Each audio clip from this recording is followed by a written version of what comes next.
Kirsten's Agenda is the name of my show. It's a way to make art and learn stuff and grow. There will be lots of segments and maybe some guests. 10 minutes of deep breath, that is my quest. If while we're here, then our insides expand to be more compassionate to our fellow man and woman and person. And remember, the truth is that kindness is cool. Have sex with my feelings and being cruel. Because our power, it lies in our minds and our hearts. Opening up is a really good place to start. Kirsten's Agenda.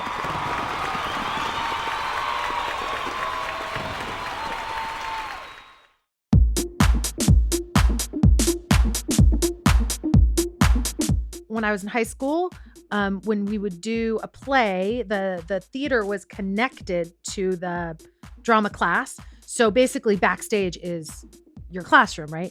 And my drama teacher, Mrs. Sue Audi Rausch, would put Post-it notes and in her gorgeous cursive handwriting, write theater quotes. And I don't know who originally said this, but she wrote it on one of those Post-it notes. And I remember seeing it before I went on stage for a play, and I'd never seen it before. And it took my breath away. And it was, love the art in yourself and not yourself in the art.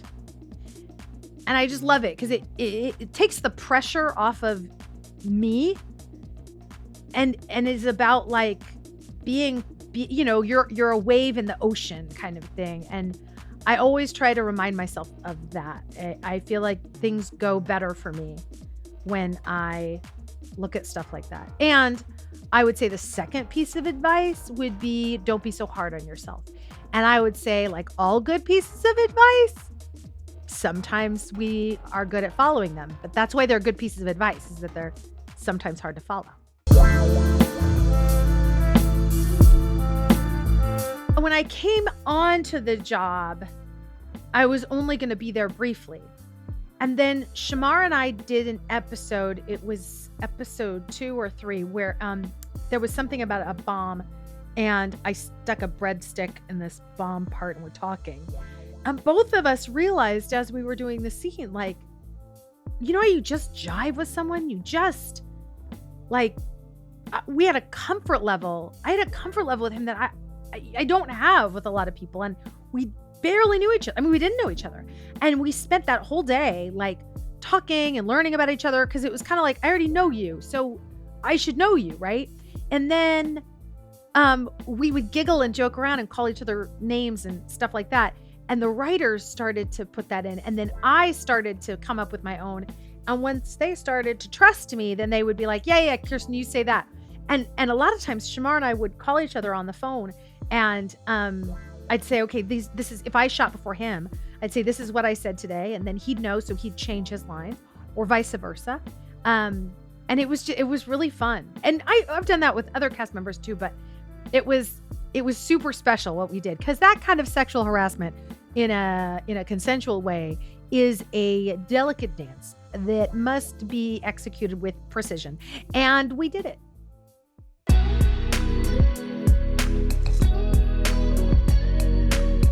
Find a book by Pema Chodron, really any of them, or Byron Katie. I would say those two people have helped me a lot in terms of when there are things that are changing that are really scary. Take a lot of deep breaths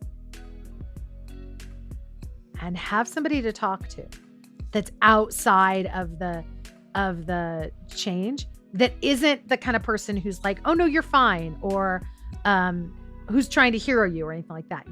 Just find someone who will be there. And that might be me, that might be you. My mouth messed up and I just said, that might be me, meaning when I'm actually in the middle of something that's happening right now that's I'm scared about. And there's the people I would usually talk to about it, I can't talk to. And I record myself, or I'll talk to myself. Like, there's always a version of you in there that knows better.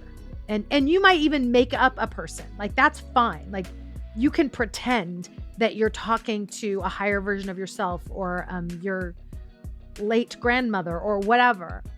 And those parts of you will know answers that I know that those parts of me know answers that I don't let myself have access to. And even if they don't have answers, they have solace. They know, like I really believe that when we really relax, we know at the bottom of our spine, or at least this is how I get through the day, that everything's really okay. Like all really, really is well. And I know that everything is on fire and everything is terrible and people behave reprehensibly, all of that. Yes, yes, yes. And I also believe that that can be true. And it can also be true that everything is really, really, really, really okay.